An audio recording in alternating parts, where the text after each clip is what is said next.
नमस्कार। सुबह के 8 बज चुके हैं और आपने देखना शुरू कर दिया है लाइव सिटीज का विशेष कार्यक्रम सुबह की चाय। मैं हूं आपके साथ खुशबू। और शुरुआत देखिए, सबसे पहले कल जो दिन भर की घटना थी वो हम आपको बताएंगे। पटना में किस तरीके से छात्रों ने उग्र प्रदर्शन किया। कल दो तरह के प्रदर्शन देखने को मिले। पहला तो कि छात्रों ने जिस तरीके से सीएम आवास के बाहर पत्थरबाजी की, वहीं कांग्रेस और बीजेपी के जो नेता हैं वो आमने सामने हुए।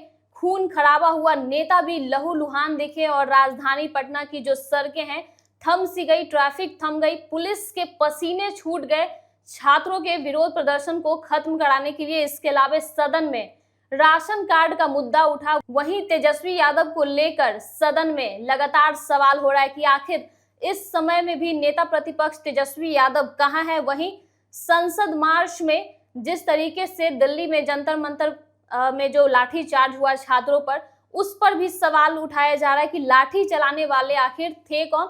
इन तमाम मुद्दों पर बातचीत के लिए हमारे साथ senior journalist Ravi Upadhyay sir मौजूद हैं, जिनसे हम चर्चा करेंगे।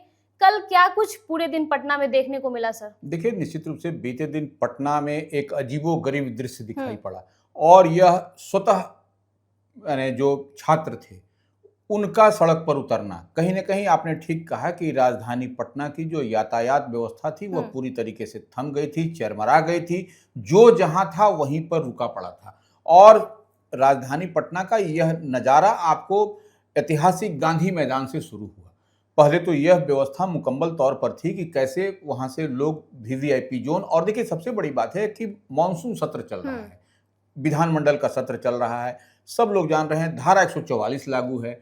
उस अति संवेदनशील या ऐसे कह लिया जाए अति सुरक्षित क्षेत्र में कैसे वहां पर ये छात्र पहुंचे। प्रशासन को तो अंदाजा भी नहीं था इस बात का। बिल्कुल, प्रशासन के पास इनपुट था नहीं था, यह तो आप जो प्रशासन की जो कार्यशैली थी, जो प्रशासन की व्यवस्था थी, उसके बावजूद जो वहां पर छात्रों का जमावड़ा, छात्रों का जमघट, सड़क पर आपको अफरा तफरी, दौड़ा दौड़ी, पुलिस का भाग दौड़, पूरे दिन लाठीचार्ज, आंसू गैस। देखिए, लाठीचार्ज, आंसू गैस के गोले और तमाम तरह के वाटर कैनिंग, यह सब तो दिखाई पड़ा ही पड़ा, इसमें कहीं कोई दो मत नहीं। लेकिन इसके अलावा पुलिस की व्यवस्था आप देख लीजिए कि पुलिस जो पटना पुलिस है उससे तो यह सब थमने का नाम नहीं था। तो आपने देखा भी कि बीएसएफ को उतारना पड़ा, सीआईएसएफ को उतारना पड़ा, पैरामिलिट्री फोर्स जो है, रैपिड एक्शन फोर्स, इतना उग्र आंदोलन हो गया पटना में। इतना भी इतनी बड़ी तादाद में। और देखिए सबसे बड़ी बात है कि ये जो अर्धसैनिक बल की टुकड़ियां जो हम लोग देख पाए थे कल,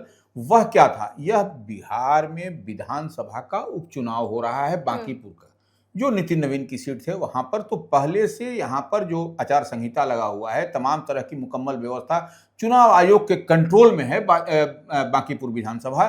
तो अब आप देखिए पैरामिलिट्री फोर्स जो आपको निष्पक्ष चुनाव कराने के लिए, शांतिपूर्ण, स्वतंत्र और निष्पक्ष चुनाव कराने के लिए जो पैरामिलिट्री फोर्स आया था उसका डिप्लॉयमेंट किया गया।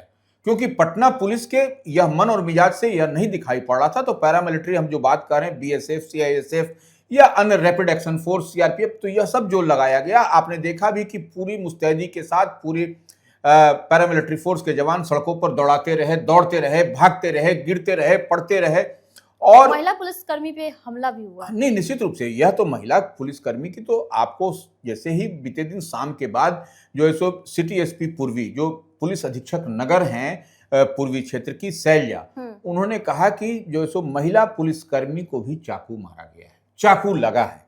तो देखिए ये आंदोलन हो रहा है, छात्र अपनी बात रख रहे हैं, यहां तक तो ठीक है, लेकिन छात्रों के बीच में कुछ उस तरीके से तत्व हैं, असामाजिक तत्व, अब जिसको जो कह लीजिए, शरारती तत्व कहिए या जो कह लीजिए, लेकिन छात्रों के बीच में यह लाभ लेने के लिए और इसको दूसरे तरफ डाइवर्ट करने के लिए, अगर मान लीजिए कोई आंदोलन हो रहा है, कोई अपनी डिमांड रख रहा है, लोकतंत्र में डिमांड रखना कोई बुरी बात नहीं है, सबको अधिकार है, ईच एंड एवरी वन को लोकतंत्र। लेकिन हाँ, आप गांधी जी की बात करते हैं, गांधी जी की शैली आप अपनाते हैं, तो यह देखिए मीडिया कर्मियों पर, कई मीडिया कर्मियों को भी निशाना बनाया गया। नहीं, निशाना बनाया गया। तो ये हम बात कह रहे हैं, तो यह कहीं ना कहीं जब गांधी जी की बात करते हैं तो मीडिया कर्मी को निशाना क्यों बनाया गया? कई ऐसे बड़े बड़े नेता को निशाना बनाया गया, उनकी गाड़ियों को निशाना बनाया गया। तो यह सब देखिए, लोकतंत्र में ठीक है, आप धरना करिए, प्रदर्शन करिए, अपना डिमांड रखिए, सरकार से आप बात करिए, सरकार आपको स्पेस भी दे रही है। आप सम्राट चौधरी की सरकार है, वो स्पेस दे रही है कि आप अपनी बात करिए, रखिए, किसी बात को आप रखने की, लेकिन इसका मतलब नहीं है कि आप उपद्रव करिए। ये सबसे बड़ी बात है। देखिए, उपद्रव नहीं आप कर सकते, क्योंकि आप अगर यदि मान लीजिए किसी के वाहन को क्षति पहुंचा रहे हैं, सरकारी संपत्ति को नुकसान पहुंचा रहे हैं, सीएम आवास तक पहुंच गए, वहां भी पत्थरबाजी की वहीं गई। वहीं पर हम आ रहे हैं, तो सरकारी संपत्ति को नुकसान पहुंचा रहे हैं, तो वह हमारी आपकी ही संपत्ति है, हम लोग के टैक्स से, हम लोग के कर से ही वह बनता है। इतनी बात समझ करके रखिए। तो उसको हमको धरोहर है, उस चीज को हमको रखना है। और देखिए, ये कहां तक ये प्रोटेस्ट मार्च गया, विधानमंडल का सत्र चल रहा है, ऐसे में छावनी में तब्दील था, चारों तरफ से सड़क, आपको स्पेस मिला, गांधी मैदान से बढ़ते हुए आप डकबंगला होते हुए कहां से कहां चले गए, आप विधानमंडल तक चले गए। अब देखिए, उसके बाद से आप राजभवन की ओर बढ़े। राजभवन से वो राजेंद्र चौक है, राजेंद्र प्रसाद की प्रतिमा है, वहां पर मुख्यमंत्री आवास है, वहां तक आप गए। वहां पर आप जैसे पत्थरबाजी हो रहा है, आपको गाड़ी को आप तोड़ रहे हैं, फोड़ रहे हैं, तो यह सब नहीं होना चाहिए। देखिए, कौन, और अगर यदि ऐसे में एक बात और समझ लीजिए, अगर यदि उस तरीके के तत्व आपके बीच में हैं, तो उसको आप आइडेंटिफाई करिए, क्योंकि आपके आंदोलन को अलग रूप दिया जा रहा है। इस बात को समझने की जरूरत है। सिर्फ खाली आंदोलन कर देने भर से नहीं होगा ये, नहीं तो फिर ये दूसरा स्वरूप होगा, दूसरा नेचर होगा। और आप जो है सो, पटना की यह धरती है, ऐतिहासिक धरती है। आपने देखा कि लोकनायक जयप्रकाश नारायण ने भी आंदोलन किया था, उसी आंदोलन के ऊपर नीतीश कुमार, लालू प्रसाद यादव जैसे बड़े बड़े नेता हैं। तो आप इस धरती से आंदोलन कर रहे हैं, इस धरती से आप आंदोलन की आगाज कर रहे हैं, तो यह बुरी बात नहीं है, लेकिन आप नियंत्रित और नियंत्रण में रह के करिए। यह आपको होगा। किसी पुलिस वाले को चाकू लग जा रहा है, गाड़ी तोड़ दिया जा रहा है, मंत्री विधायक को निशाना बनाया जा रहा है, उनके आवास को निशाना बनाया जा रहा है, तो यह कतई ठीक बात नहीं है। और मीडिया कर्मी बेचारे के क्या दोष है, वह तो कवर कर रहे हैं, आप ही की बात को रख रहे हैं, जनता के बीच पब्लिक डोमेन में रखने के लिए, सरकार को पहुंचाने का काम कर रहे हैं, उनको अपनी निशाना बना रहे हैं। और आप कह रहे हैं गोदी मीडिया, तो किसी को कुछ, किसी को कुछ। देखिए, कोई गोदी मीडिया नहीं है, मीडिया कभी किसी की गोदी में नहीं होती, अपनी बात मान करके चलिए। कुछ अगर यदि इस तरीके से तथाकथित हो सकते हैं, यह भी हम इनकार नहीं करते, लेकिन आप किसी को निशाना न बनाएं। आप गांधी जी की शैली में हाथ बांध के चलिए, आप मुंह बंद करके चलिए। लेकिन बुरी, जो गांधी जी क्या कहते, 3 चीज, तो वो उतनी बात तो ख्याल रखिए, तभी आपका कोई चीज सक्सेस होता हुआ दिखाई पड़ेगा।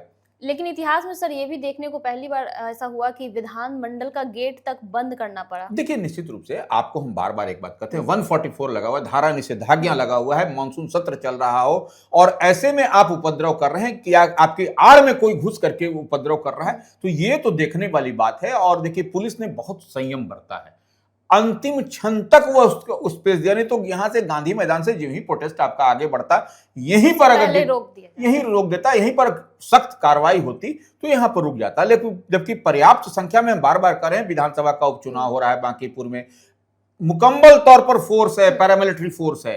आप पटना पुलिस, बिहार पुलिस को छोड़ दीजिए, मुकम्मल तौर पर जब पैरामिलिट्री फोर्स है, वह चाहता तो आपको यही रोक देता। लेकिन निश्चित रूप से सम्राट की सरकार ने बड़ा दिल दिखाया है, और इसका आप गलत फायदा न उठाएं।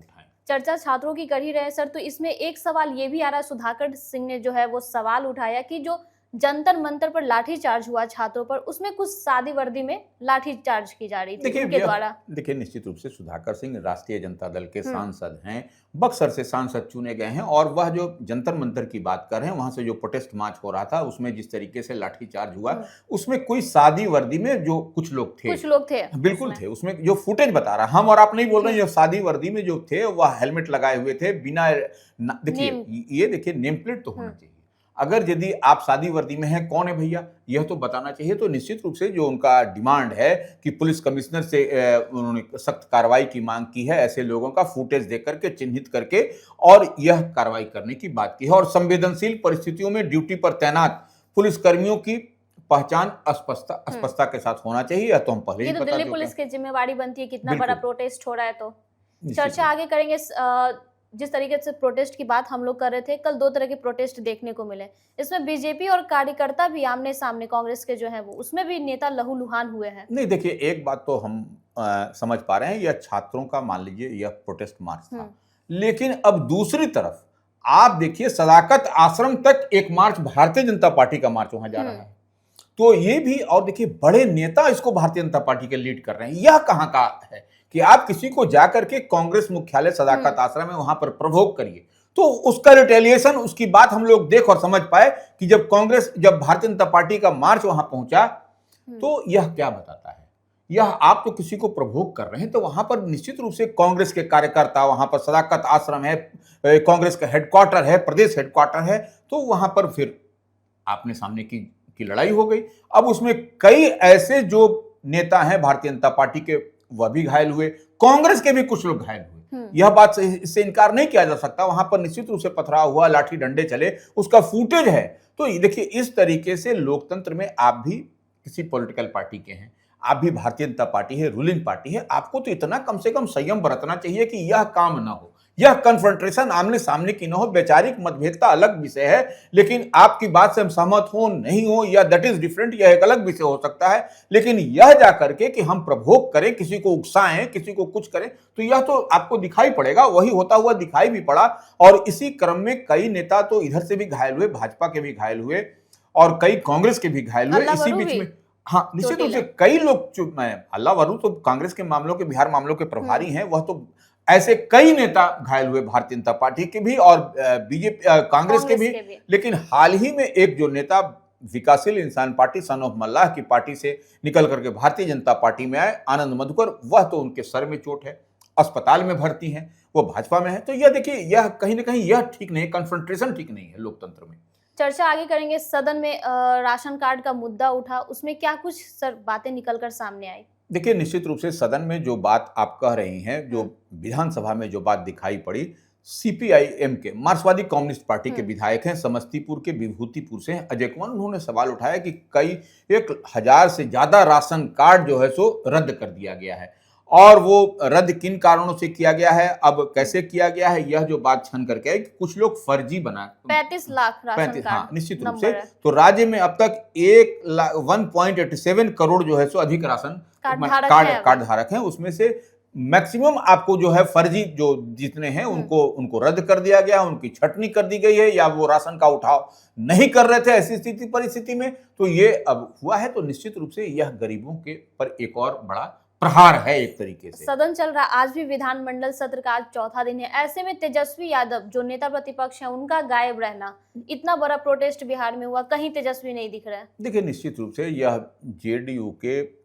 एमएलसी हैं नीरज कुमार, यह भी इस बात को प्रमुखता से उठा रहे हैं कि नेता प्रतिपक्ष जो विधानसभा में है वह कहाँ है। विधानसभा का उपचुनाव हो रहा है बांकीपुर में, रेखा गुप्ता आरजेडी की प्रत्याशी हैं, सवाल पूछना था और निश्चित रूप से आप इतनी बात मान के चलिए कि वहां पर क्या हो रहा है, सदन के सत्र चल रहा हो, ऐसे में वह नहीं है। नेता प्रतिपक्ष सवाल पूछेगा कौन?